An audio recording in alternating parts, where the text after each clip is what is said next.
Welcome to another episode of A Salt and Buttery with Intent to Satisfy. Today we are making a fluffy butter frosting. Yeah, you can just get the frosting in a container at the store. That's a lot easier, I will admit, okay? But if you don't happen to have it, but you do have a few simple ingredients, you can make your own. And you can change the flavors however you want. There are a couple tricks I'm going to show you, okay, to help it come out a little bit better, and a couple slightly more advanced cooking tricks, which are easy unless you don't know how to do it, okay? So, this is a simple butter frosting. So, the first ingredient is butter. Now, what we have to do first is we've talked about this before, creaming the butter, okay, which is you take the back of the spoon and you rub it against the sides, okay. Now, see how smooth it's coming out? Because butter's at room temperature, okay. You cannot really do this with cold butter, or you can, but it's a lot more work. Now what we're going to do is, this is powdered sugar, and it's a pretty good amount of it. What I'm going to do is I'm going to sift it, because powdered sugar gets lumpy really, really easy. So if you don't sift it, it's still perfectly edible, it's still perfectly good, but you end up with little bits that don't break up, that don't mix in, okay? Now, this is a simple sifter. You can use a metal one with the crank handle, whatever works for you. Like I said, you don't necessarily have to use it. It just does make it come out just a little bit prettier, okay? I've done it both ways, depending on time, depending on if my sifter's clean, depending on if I think of it at the time. So, like I said, either way works just fine.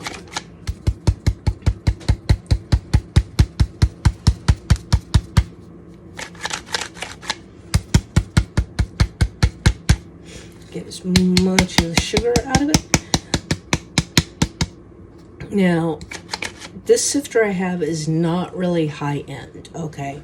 There's a little bit of space between the blades that sit on top of the little grid on the bottom, and so when I get down to the end, I go ahead and do this, okay? It still does the job, but then I end up losing less of whatever I'm sifting. Like I said, not a high-end sifter. It's okay. Now, at this point, start some stirring, okay?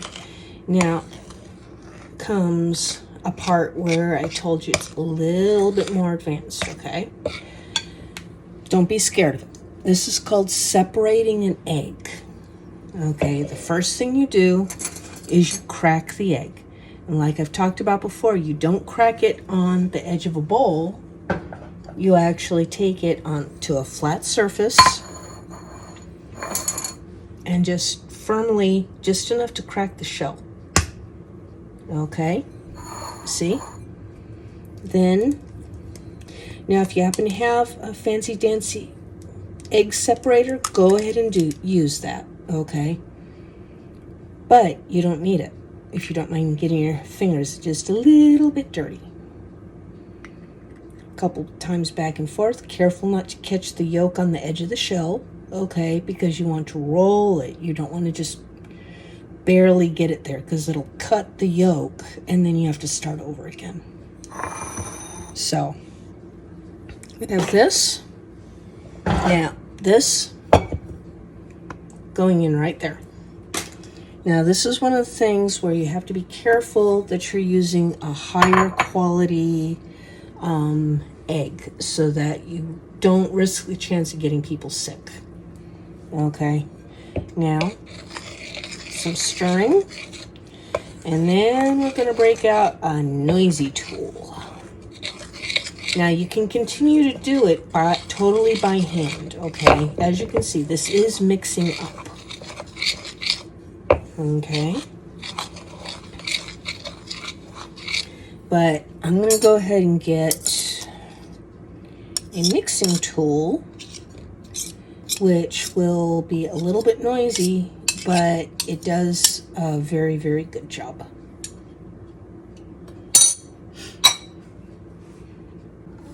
Here we have a simple hand mixer, okay? Now, you do want to do some of the mixing with the spoon first before you start this. Otherwise, the powdered sugar will have a tendency to get all over the place. It's still going to be a bit of a mess, but this way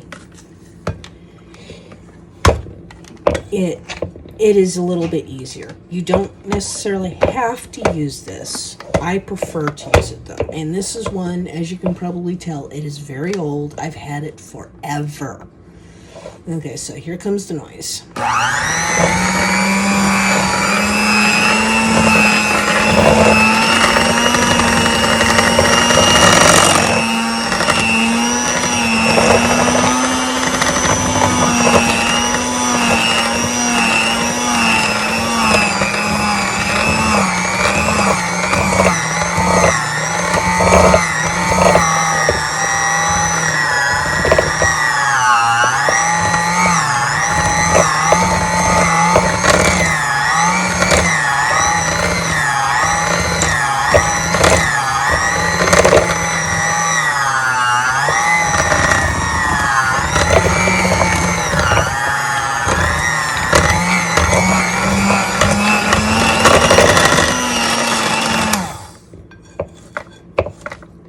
Almost all done.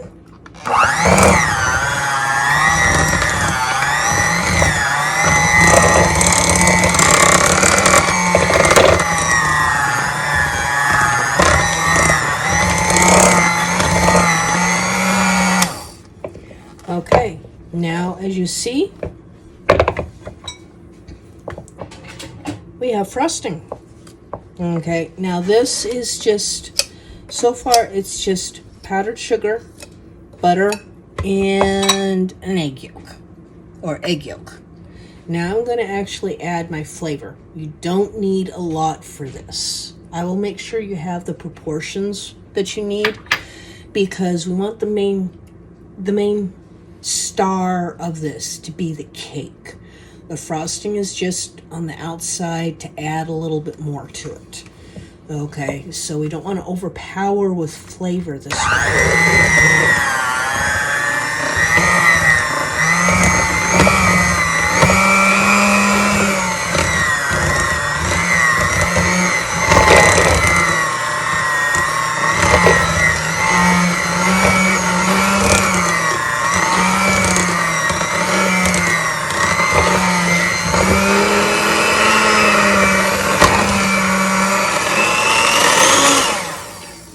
Now, one trick to help get a lot of this off of the beaters, okay, because as you can see, a lot on here. You're either going to spend a lot of time scraping, or you do this trick, which is to turn it on low speed and slowly pull it up, and that'll clean a lot of it off the beaters so you don't have to scrape as much.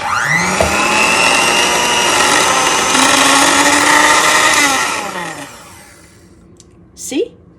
A lot of it's off. And now we have frosting. Go ahead and give it a taste. It's pretty good.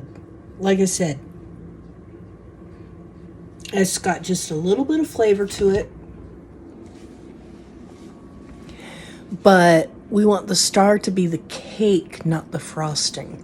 At least in my opinion. Now, if you want stronger flavor, go for it. If that's what makes you happy. You can use any type of flavor you want with this, so long as you think it'll go well with the cake or whatever you're putting this on.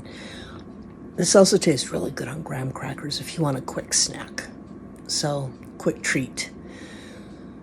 Well, once again, this was A Salt and Buttery with intent to satisfy, and we have now made butter frosting. Thank you.